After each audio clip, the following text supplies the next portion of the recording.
Hello friends, welcome to దేవాంష్క stories వాళ్ళు. ఇప్పుడు మీరు వినబోతుంది ఏ తీరం చేరిన ఈ బంధం స్టోరీలోని 75వ భాగం. ఒక వారం రోజులు సాఫీగా సాగిపోయాయి అందరి జీవితాల్లో. ఆ వారం రోజుల్లో ప్రసాద్ గారు, పల్లవి గారు అనుకున్నట్టుగానే మణికర్ని, హారికని వాళ్ళింటికి తీసుకువెళ్ళి అత్తారింటి మర్యాదలు రుచి చూపించారు. మణికర్కి అత్తారింటికి వెళ్ళిన 2 రోజుల తర్వాత పరిమళ గారు రమ్మని ఒకటే పోరు పెట్టడంతో హారిక భారమైన మనసుతో తన పుట్టింటిని వదిలి మెట్టినింటికి బయలుదేరింది.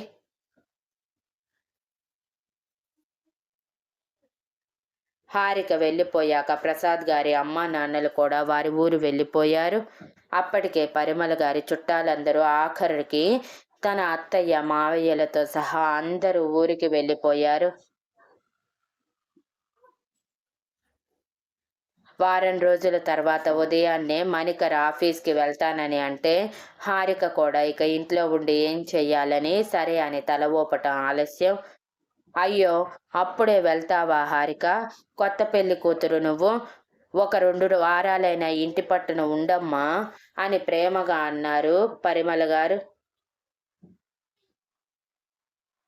ఆవిడ అంత ప్రేమగా మాట్లాడటంతో మణికర్ పరమేశ్వరన్ గారికి భారీ షాక్ తగిలి, ఏంటి పరిమళ, నువ్వేనా ఇలా మాట్లాడింది అని పరమేశ్వరన్ గారు వెటకారంగా అడిగితే, అమ్మా అని మణికర్ ఆశ్చర్యంగా చూశాడు.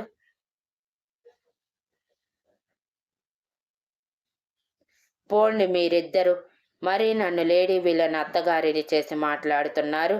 నేను ఓ ఇంటి కోడల్ని, అది మర్చిపోవద్దు అని చిరుకోపంగా అన్నారు. పరిమళ గారు నిజంగానే హారిక విషయంలో నార్మల్గా ఉన్నారని ఇద్దరూ సంతోషించి ఇంట్లోనే ఉండమని హారికతో అన్నారు. హారిక కూడా మౌనంగా సరే అని తల ఊపింది. అలా పరమేశ్వరన్ గారు, మణికర్ గారు ఇద్దరు ఎవరి ఆఫీసులకు వాళ్ళు వెళ్ళిపోయాక పరిమళ గారు తన అసలు రంగులోకి వస్తూ గుమ్మం వైపే డల్గా చూస్తున్న హారికతో ముందు టిఫిన్ చేయమని చెప్పి హారిక టిఫిన్ చేశాక అవన్నీ క్లీన్ చేసి మధ్యాహ్నానికి వంట కూడా తననే చేయమని చెప్పటంతో అత్తగారి మాట కాదనలేక హారిక సరే అని తల ఊపి వంటగదిలోకి వెళ్తూ ఉంటే, హలో, ఏంటి అలా వెళ్ళిపోతున్నావు? ఏమేం వండాలో కూడా అడిగే అవసరం లేదా? లేకపోతే నీ ఇష్టం వచ్చినవి వండి మా మొహాన్ని కొట్టేయాలని అనుకుంటున్నావా? అంత అవసరం నీకు లేదు, కానీ ఇవన్నీ బయట నుంచి తెచ్చి మరీ వండి పెట్టు అని చిన్న లిస్ట్ హారిక చేతిలో పెట్టగానే హారిక అయోమయంగా ఆ లిస్ట్ ఓపెన్ చేసి అందులో అన్ని non veg items, chicken fry, mutton ఇగురు, ఫిష్ పులుసు, ఫ్రాన్స్ బిర్యానీ ఉండటంతో అత్తయ్య అని భయంగానే పిలిచింది.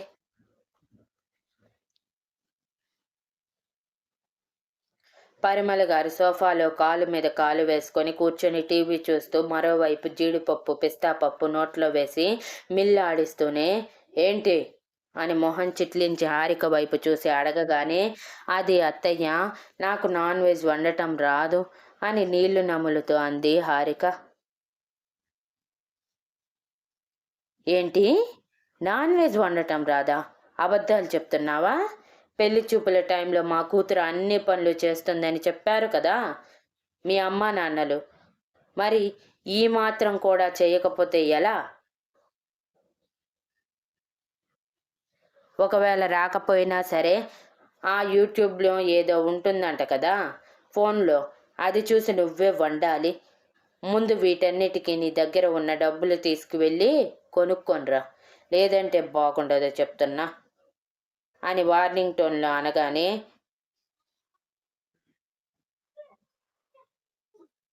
హారిక భయపడిపోయి సరే అని తల ఊపి తన నాన్న ఇచ్చిన డబ్బులు తీసుకుని బయటికి వెళ్తూ ఉంటే పరిమళ గారు చిటిక వేసి పిలిచి, ఆటోలోనో ఆ క్యాబ్లలోనో వెళ్ళిపోకు, అనవసరంగా డబ్బులు దండగా. నడిచి వెళ్తే పని చేసినట్టు అవుతుంది, కొంచెం కొవ్వు కరిగినట్టు ఉంటుంది. ఓన్లీ అని చెప్పి ఓన్లీ పరిమళ గారు చెప్పిన ఐటమ్స్ మాత్రమే హారిక చేతిలో పెట్టి, వెళ్ళు ఇక అని అన్నారు.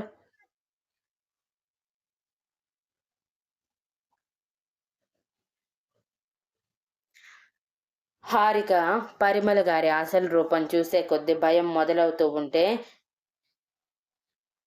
మౌనంగా బయటికి నడిచి దాదాపు కిలోమీటర్ల దూరంలో తనకి కావలసిన ఐటమ్స్ అన్నీ దొరుకుతాయని దారిలో అడిగి కనుక్కొని మరి అంత దూరం నడిచి వెళ్ళి తిరిగి వచ్చేసరికి 10:30 అవ్వటంతో పరిమళ గారు అంతెత్తున ఎగురుతూ ఇంతసేపా దగ్గరలో ఉన్న సూపర్ మార్కెట్కి వెళ్ళి రావటానికి కూడా చిచి ఏం పిల్లలో ఏంటో కనీసం కొంచెం దూరం కూడా త్వరగా వెళ్ళి రాలేరు. ఏ నిమిషంలో నిన్ను కోడలుగా చేసుకున్నానో కానీ ఆ నిమిషం నుంచి నాకు మనశ్శాంతి కరువయ్యింది అని విసుక్కుంటూ వెళ్ళు, ఇప్పటికైనా త్వరగా వంట చేసి మా కడుపైన నింపు. నీ మామగారికి మొగుడు కోసం క్యారేజ్ తీసుకువెళ్ళటానికి వస్తారు అని అరిచారు.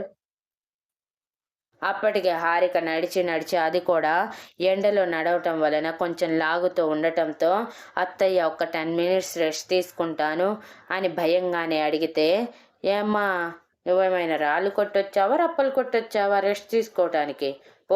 పోయి వంట చేయి అని గదిమారు. హారిక ఆవిడ మాటలకి బాధపడుతూనే వంటగదిలోకి వెళ్ళి వంట చేస్తూ మణికర్ వచ్చాక పరిమళ గారి గురించి మాట్లాడాలని ఫిక్స్ అయ్యింది. ముఖ్యంగా పరిమళ గారి మాటలకి హారిక బాగా హర్ట్ అయ్యింది. తన అమ్మా నాన్నలు కూడా ఎప్పుడూ తనని కసిరింది లేదు. అటువంటిది మొదటిసారి పరిమళ గారు అలా అనటంతో కన్నీరు జారిపోతున్నా కూడా అవి బయటికి రాకుండా జాగ్రత్త పడుతూ వంట చేసింది.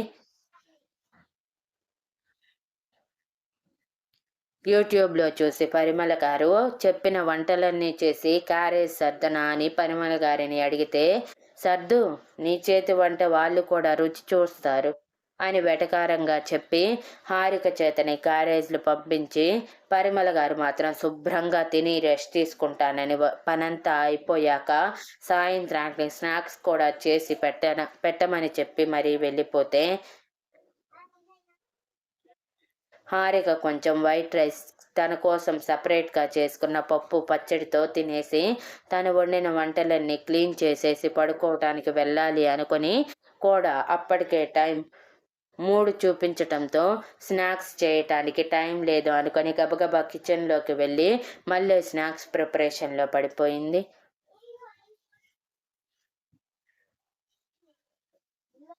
అలా 5:30కి బనికర్ వాళ్ళు వచ్చే టైం అవ్వటంతో పరిమళ గారు హడావిడిగా హారిక దగ్గరికి వచ్చి, పోయి రెడీ అవ్వు, మొగుడు వచ్చేటప్పుడు అందంగా కనిపించాలని కూడా నేను ప్రత్యేకంగా చెప్పాలా ఏంటి అని మొహం చిట్లించి చెప్పగానే హారిక కూడా సరే అని తన రూమ్లోకి వెళ్ళి ఫ్రెష్ అయ్యి మరోసారి కట్టుకొని బయటికి వచ్చేసరికి మణికర్ పరమేశ్వరన్ గారు పరిమళ గారు ఇచ్చిన స్నాక్స్ తింటూ చాలా బాగున్నాయి, ఎవరు చేశారేంటి అని పరమేశ్వరన్ గారు అడిగితే, నేనే చేశానండి, చాలా కష్టపడి చేశాను. హారిక కొత్త కోడలు కదా, పాపం పని చెప్పటం ఎందుకని రెస్ట్ తీసుకోమని చెప్పాను అని చెప్పారు పరిమళ గారు. హారిక షాక్ అయ్యి, అత్తయ్య చెప్పింది నిజం కాదు మావయ్య అని చెప్పేలోపే పరిమళ గారు కళ్ళతోనే వార్నింగ్ ఇస్తూ, నోట్లో నుంచి మాట వచ్చిందంటే వాత పెడతాను అని సైగలు చేసి చెప్పటంతో హారిక భయపడి సైలెంట్ అయిపోయి అక్కడే నిలబడిపోతే, రా హారిక, అక్కడే నిలబడ్డావేం అని మణికర్ పిలిచాడు. హారిక మౌనంగా మణికర్ దగ్గరికి వచ్చి ఆఫీస్ బ్యాగ్ తీసుకోగానే, అవన్నీ తర్వాత చూసుకోవచ్చు, నువ్వు కూడా తిను అంటూ తన పక్కన కూర్చోబెట్టుకొని తన ప్లేట్లో స్నాక్స్ షేర్ చేశాడు. హారిక పరిమళ గారి ట్రిక్స్ అర్థమై ఒక్కరోజులోనే తన అత్తగారి రూపం చూసి విశాల్ అందుకే ముందుగానే హెచ్చరించినట్టున్నాడు. కానీ నేనే వినిపించుకోలేదు. అని బాధగా మనసులో అనుకుని మణికర్తో కలిసి సపరేట్గా వెళ్ళిపోదామని ఫిక్స్ అయ్యింది. అలా నైట్ హారిక రూమ్లో మణికర్ హారికని దగ్గరికి తీసుకుంటూ ఉంటే, మణికర్ ఆగు, నీతో ఇంపార్టెంట్ విషయం మాట్లాడాలి అని హారిక మణికర్ని దూరం జరిపింది. మణికర్ అసహనంగా, ఈ టైంలో మాటలేంటి హారిక అని తన కౌగిలిలో బంధిస్తూ ఉంటే, హారిక విసుగ్గా, ముందు చెప్పేది విను మణికర్ అని విసుక్కుంది. మణికర్ హారికని వదిలేసి, సరే ఏం చెప్పాలనుకుంటున్నావో త్వరగా చెప్పు అనగానే హారిక పైకి లేచి కూర్చొని, మన పెళ్ళికి ముందు నువ్వు అన్నావు కదా మనం ఇద్దరం సపరేట్గా ఉందామని, ఆ విషయం గురించే మాట్లాడాలి.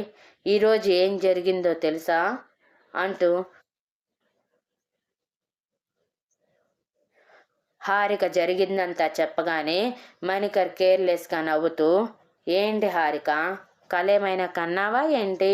ఉదయం వెళ్ళేటప్పుడు చూశాను కదా మా అమ్మ నీతో ఎంత స్వీట్గా మాట్లాడిందో అని హారిక మాటలు కొట్టి పారేశాడు. మణికర్ నమ్మేటట్టు లేడని ఫిక్స్ అయిన హారిక, సరే ఇదంతా వదిలే, కానీ నువ్వన్నట్టు వారం వారం వచ్చి మనం మీ తల్లిదండ్రుల్ని చూద్దాం. కావాలంటే వాళ్ళకి సంబంధించిన ప్రతి అవసరం మనమే చూసుకుందాం.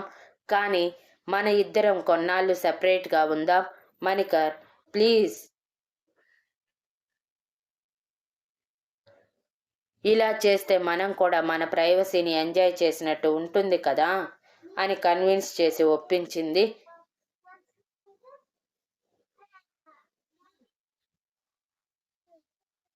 మణికర్ కూడా దానికి ఒప్పుకోవటంతో హారిక సంతోషంగానే మణికర్ హారికని తన కౌగిలిలో బంధించాడు. మరో 2 రోజులు హారికకి అలానే గడిచిపోతే, మణికర్ సపరేట్గా ఉండటం గురించి మాట కూడా ఎత్తకపోవటంతో 2 రోజుల తర్వాత నైట్ టైం గట్టిగా అడిగి తర్వాత రోజు ఖచ్చితంగా మాట్లాడమని చెప్పటంతో మణికర్ సరే అని ఒప్పుకున్నాడు.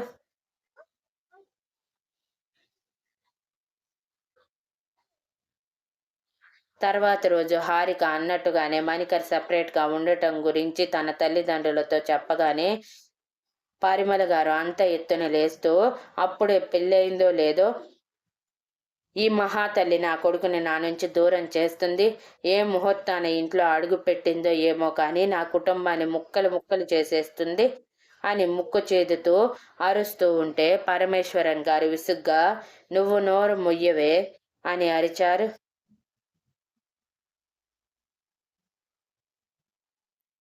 నాది కాదు, మీ కోడలు నోరు మూయించండి, నా కోడలు బంగారం మనల్ని బంగారంలా చూసుకుంటుంది అని మాటలు చెప్పటం కాదు, చేతల్లో కూడా చూపించాలి. పెళ్ళయ్యి 2 వారాలు కాలేదు, అప్పుడే విడిగా ఉంటామంటుంది, ఇక మనల్ని వృద్ధాప్యంలో ఏం చూసుకుంటుంది అని పుల్లవిరుపుగా అంటూ, ఇదిగో ఇదే చెప్తున్నా మణికర్, మీరు కానీ వేరేగా ఉండటం గురించి మరోసారి మాట్లాడారంటే నా శవాన్ని చూస్తారు. ఇది బెదిరించి మరి ఆవిడ రూమ్లోకి వెళ్తే మణికర్ నిస్సహాయంగా హారిక వైపు చూశాడు. అప్పటికే హారికకి సీన్ అర్థమై, పర్వాలేదులే మణికర్, నేను ఈ రోజు నుంచి ఆఫీస్కి వస్తాను అని పరమేశ్వరన్ గారికి చెప్పి పరిమళ గారికి చెప్పకుండానే ఆఫీస్కి రెడీ అయ్యి మణికర్తో పాటు వెళ్ళిపోయింది.